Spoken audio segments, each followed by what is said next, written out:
el ámbito académico, ¿cómo lo debemos entender? Si de pronto en este momento alguien está hablando, no están hablando del Bolívar, ¿no? Por favor. Claro, tampoco están hablando de la Academia Nacional de Policías. ¿Cómo entendemos la academia? Esto se refiere a toda esa estructura que tenemos, macro, que encierra diferentes ámbitos, ¿no? Como lo científico, incluso lo artístico, la literatura. Entonces, este espacio gigante, macro, ha venido a desarrollarse como un espacio, como un caldo de cultivo muy exitoso para que la masculinidad hegemónica se apropie de él, ¿no? Y entonces, desperdiciando así un gran aporte que podían hacer las mujeres a estos campos, ha sido más bien relegador, ha sido discriminador con esto, ¿no? Entonces, nos parecía justo hablar y desenmascarar esto, ¿no? Exponer, visibilizar que, bueno, este espacio tan valioso para la humanidad está siendo, está prescindiendo, digamos, del aporte de la mitad de la humanidad, ¿no? Que son las mujeres. Claro. Oye, David, ahora, estas diferencias se marcan desde que vamos al jardín de niños, ¿no? Porque uno pensaría, sí, la academia están hablando de los ámbitos científicos, pero parecería que todos los espacios en los que se sugiere educación, inclusive la inicial, ya tiene marcados estos sesgos, ¿no? Claro, justamente, ¿no? Creo que la academia, en ese sentido de ser la estructura de poder, de conocimiento, de racionalidad, de justificar, digamos, este proyecto de vida androcéntrico, ¿no? Obviamente que genere estos elementos hasta elementos que pueden, ¿no?, justificar, solventar todo el tema de las discriminaciones, las exclusiones, como se ha ido haciendo, generando o creándote un modelo único, un modelo hegemónico de ser persona, de ser hombre y de racionalidad al respecto. Y eso, este conocimiento, ¿dónde se traduce? En este brazo, pues, técnico, que es la educación. Sí, sí. O sea, el proyecto de sociedad hegemónico, patriarcal, machista, violento, ¿no?, y la estructura cientista que genera estos materiales, estas investigaciones, para justificar ello, está justamente en los marcos ya curriculares, ¿no?, para ir reproduciendo aquello y seguir sosteniendo. Es como un círculo, ¿no?, que la academia sostiene, ¿no?, las estructuras sociales y vuelve, ¿no?, a reafirmarse. Entonces, por ello creo que es muy difícil romper para el otro, para la otredad, para las mujeres, para los pueblos indígenas, para las poblaciones homosexuales, LGBTI, ¿no?, para hasta las personas con discapacidad, afrodescendientes, etc. Es una lucha constante porque la estructura es tan sólida, tan fuerte, ¿no?, que realmente vos, disidente, que quiera, ¿no?, siquiera acercarse a resquebrajar este sistema opresivo, ¿no?, es recluida. Ahora, exacto, ¿qué es lo que ha necesitado la sociedad o por qué, en qué punto es que tú identificas que se han empezado a reproducir esto que nos describe David, que a lo mejor en este momento, una vez más en las casas, oye, tienen razón, ¿no? Porque parecería que lo hemos naturalizado tanto que, claro, si no lo hablamos, parecería que no pasa obviamente, nada. es que se ha naturalizado, ¿no? Vas a ver con ejemplos muy latentes, ¿no? Los premios Nobel. Sí. Se han dado 800 y premios Nobel, 880 y tantos hasta el 2019, de los cuales son 53 mujeres las que han recibido. Después, un clásico enemigo, digamos, natural de las masculinidades alternativas, como es la Real Academia de la Lengua Española, ¿no?, que en 300 años de vida ha tenido más de 480 académicos, de los cuales 11 son mujeres, han sido mujeres, o son. Entonces, esto no deviene de este tiempo, ¿no?, deviene más bien de hace milenios, ¿no? Aprendamos cómo eran las mujeres científicas dignas de respeto en un tiempo determinado, en contextos antiguos, pero de pronto esas mujeres, cuando una vez se afianzó este sistema patriarcal machista, fueron perseguidas, ¿no? La cacería de brujas. Claro, ¿no? fueron perseguidas, fueron llamadas brujas, y entonces todo esto debido a que ellas tal vez manejaban con más pasión aquellos saberes ancestrales que estaban destinados al uso solamente de los hombres, ¿no? Al conocimiento de los hombres. Entonces, como ha dicho David, una persona que se atreve a transgredir estos campos que están dominados por el hombre, entonces es descabezada, es perseguida y es acallada. Entonces eso es a lo que tenemos que sí, me parece interesante a esto también apuntar de cómo ese pensamiento, ¿no? Cómo ese pensamiento que ha afianzado, si quieres, ha reforzado esa mirada, justamente es a partir de creer que el conocimiento, la ciencia, es racionalidad, es objetiva, ¿no? Es oficial. Y esa voz era del hombre, ¿no? Y todo el pensamiento de las mujeres, ya en los mismos roles, en las estructuras, se planteaba, no, ellas son irracionales, no piensan. O sea, lo que piensan son locas, son hormonales. ¿No? Entonces, ya han justificado a partir de la ciencia ello. O sea, es terrible, ¿no? Es terrible cómo han tejido tan bien esta situación para descalificar el pensamiento de las mujeres, descalificar ese pensamiento, ¿por qué? Porque son locas, ¿no? Es totalmente irracional esto. Y además, lo que tú tienes mucha razón, esto en pocos fenómenos se dan donde se juntan, se fusionan el discurso de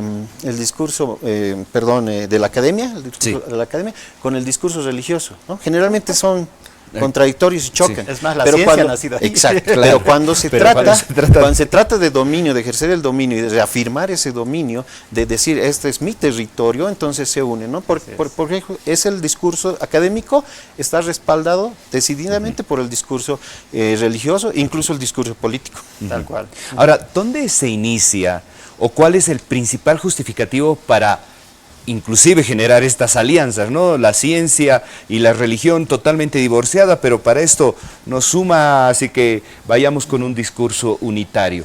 ¿Qué es lo que sustenta? ¿Por qué la mujer, de alguna manera, es vista o es recluida prácticamente a la invisibilidad de estas instancias donde se podían desarrollar otros pensamientos? Justamente por este proyecto político. Es que es un proyecto político este tema, es una estructura patriarcal que nos ha sostenido milenios, ¿no? Entonces, en esta situación, la mujer no tenía ni posibilidad de ingresar a los espacios científicos ni de estudios. No tenían que estar, tenían los roles, ahí entran los roles, ¿no?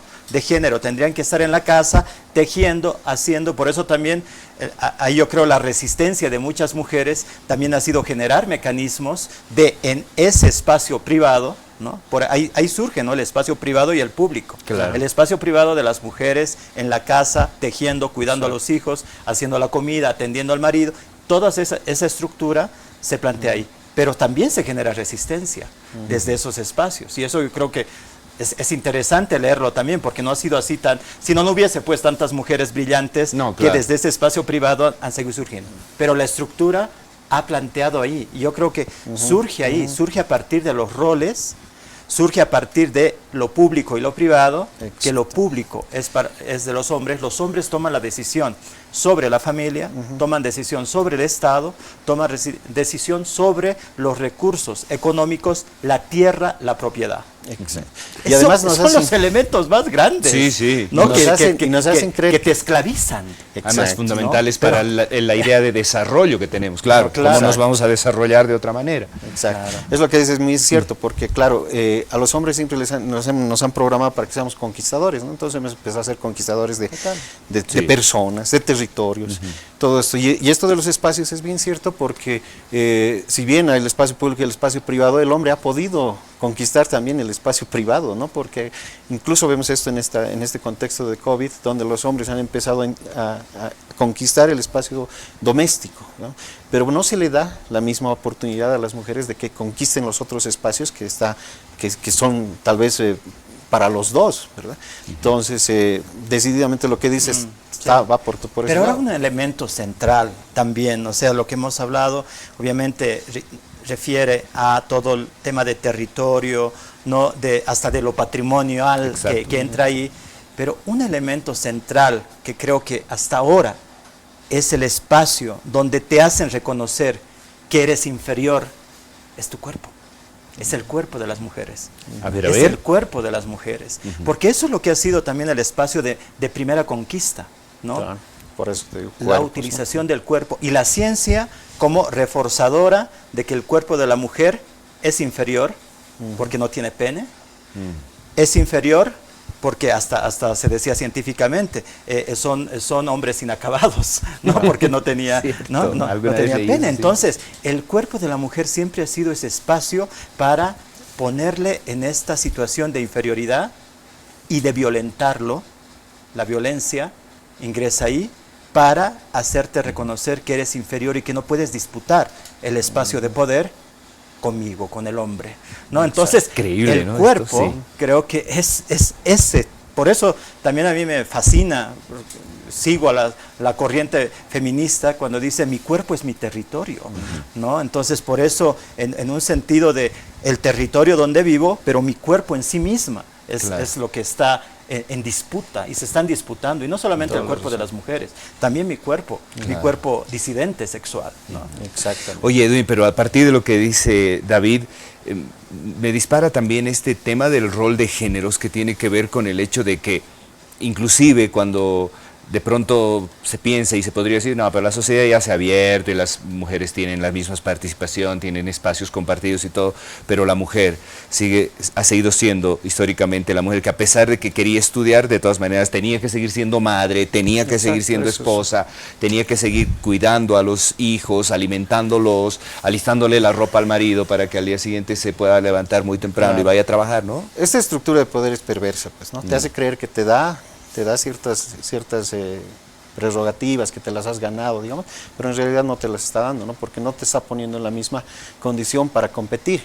¿Por qué? Lo que tú dices, hay pocas mujeres que destacan así descollantes en la ciencia, porque aparte de tener que... Hay un fenómeno muy interesante. Cuando son estudiantes destacan terriblemente, ¿verdad? Sí. En vestibulares, en colegio, las mujeres siempre obtienen las mejores notas, los mejores promedios. Cuando ya empieza su carrera, entonces ya esta estructura machista entonces te dice, tú tienes que ser madre, tú tienes el espacio que es lo doméstico, la casa, ¿no? Entonces tienes que atender a tu familia, eres la cuidadora, eres la protectora. Entonces es como querer hacer correr a dos personas una carrera de 100 metros y uno que esté con toda la indumentaria deportiva adecuada, Claro. y al otro que esté con tacos, con Claro. traje de calle, con una guagua atrás, en un aguayo. O sea, no son las condiciones iguales. Sí. Y esto me parece que hasta perversamente bien construido, porque no nos hemos percatado. Claro, No nos lo hemos percatado. naturalizado. Lo hemos naturalizado, era tanto obvio, que es ¿no? lo natural, ¿no? La mujer es así. Claro. Por lo tanto, obviamente, tantas mujeres que han formado un proyecto de vida así con familia, pues entonces ven relegadas. ¿Con qué energía vas a trabajar después de haber cuidado a tu familia, cuidado a tus hijos, ver incluso a tu esposo, atenderlo? ¿Qué energía te va a quedar para estudiar, para descollar? Pese a sí han logrado muchas, ¿no? Pero es una desventaja gigante, es una desigualdad atroz. Miren todos los temas que hemos tocado hasta aquí. Cuando iniciábamos esta conversación con Edwin y con David, parecía absolutamente ambiguo y hasta difícil de encontrar nichos de reflexión en relación a la academia. Claro, sonaba tan grande el término, pero miren cómo hemos ido aterrizando. En eventos, en circunstancias, en imágenes, en escenas, en descripciones que nos ha compartido David, Edwin, de esto que significa el contexto en el que habitamos, desde luego, muy cómodamente los hombres, en una suerte de ejercicio casi natural y ya desapercibido en relación a una desventaja permanente y continua que tienen las mujeres en relación a nosotros.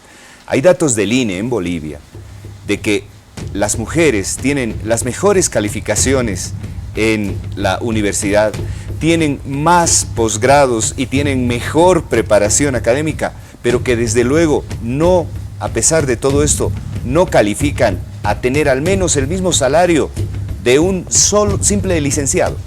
Un simple licenciado, sin ninguna otra maestría, sin ningún otro posgrado, gana mucho mejor que una mujer que a lo mejor tiene, además de la licenciatura, 3 maestrías y un doctorado. Solamente para citarles un ejemplo, y los datos están en el INE, en Bolivia, no estamos hablando de otros lugares. De eso estamos hablando hoy y vamos a continuar acá en Sapiens. Espérennos unos minutos, por favor.